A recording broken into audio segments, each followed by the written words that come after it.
And welcome back. Tom, I'm making fudgy flourless brownies. Say that 3 times fast. I know. That's tough to say. Very fudgy slowly. flourless brownies. Yeah. Okay. So it's actually pretty simple, but it's a little involved. So a lot of it I did at home. So the first thing you need to do is preheat the oven to 350. You're going to grease and line an 8-inch square or the equivalent baking pan with parchment paper that overhangs on the sides. I have a picture of what that should look like. Okay, then you're gonna take 10 ounces of dark chocolate, which I used dark chocolate chips because it's easier to melt, obviously, small pieces, right? So put it in a microwave-safe bowl, and in 30-second increments at 70% power. You can stir them every 30 seconds, and it took probably about 2 minutes total, so just 4 of those 30 seconds for me.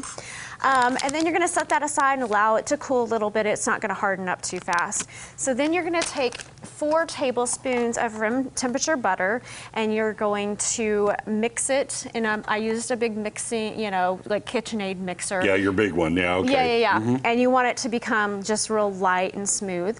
Okay, then you're gonna add in 3/4 cups of sugar and beat it again on high this time until it's light and fluffy.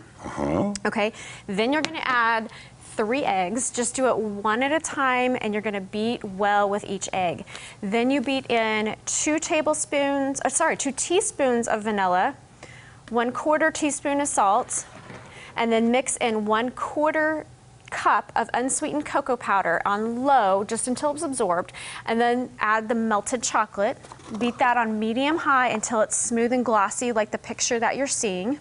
Okay, then you're gonna pour it into the prepared pan that I showed you. Can't you just eat that? Oh, I took a bite, even with raw eggs. It was awesome.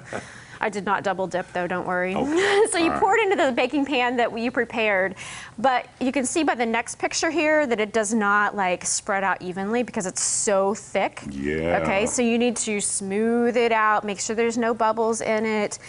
And then once it's smooth, you're gonna sprinkle on another 2 to 3 ounces of dark chocolate chips on top, and then you need to press them in, and I have a picture of kind of what that's gonna look like. You need to press them so that they kind of adhere, otherwise they'll just be sitting on top and they won't really hold on.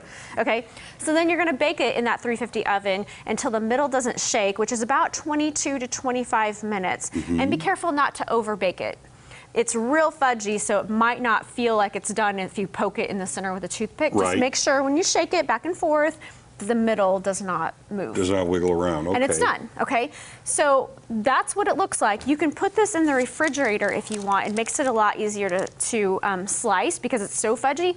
But if you want, you can make a chocolate ganache to put on top, and that's what I'm doing right now. And so I have 1/2 cup of heavy whipping cream heating here. You just heat it until it simmers, and it's simmering right now, so I'm gonna turn that off. And then you're gonna pour it over about 6 ounces of dark chocolate chips. This is like chocolate on chocolate on chocolate on chocolate. You gotta be a chocolate lover for this, yes. So that was just at simmering. Okay. And then you will, it melts really fast that way. So you just wanna stir it and make it nice and smooth. So it might take a minute of stirring here to make all of that, congeal kind of together. It's almost done. But it goes fairly quickly, It really does. And then if you want to bring that over, we're going to pour that on top. It's basically, ganache is kind of like an icing, just a very simple icing. Set it right here. Yes. So you could serve it like that without the topping. And it's plenty chocolatey, I promise you that. Or you can go ahead. I saw you did something there also when you're pressing those morsels in. Put the pointy side down. It makes it easier. Yeah. This is pretty thick as well. Yes, it is. And then kind of rub that in over the top. Now you're definitely going to want to stick that in the refrigerator for probably an hour. What? Or I was expecting to have some to eat. I have a knife and a fork if you want to just take a bite real quick. I don't think so. Okay. I will make a mess and a half if I do that. Chocolate on chocolate This on chocolate. looks good. Ooh. Yeah. Good the batter one. Was